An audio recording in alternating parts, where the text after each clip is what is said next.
మల్లి చెట్టు కూడా ఇట్లా ఎప్పుడు ఫ్లవర్స్ కాస్తూ ఉండాలంటే మీరు ఆకుని ఇలా దూస్తూ ఉన్నారంటే ఇగుర్లు వస్తుంది, ఇగుర్లతో పాటు మొగ్గలు వస్తుంది.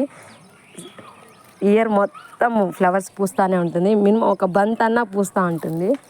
చూడండి, ఆకు దూస్తూ ఉంటే చాలండి, ఇగుర్లు వస్తుంది, ఇగుర్లతో పాటు మొగ్గలు వస్తుంది. ఇయర్ మొత్తం ఎప్పుడైనా మల్లెపూలు చూడొచ్చు మనము.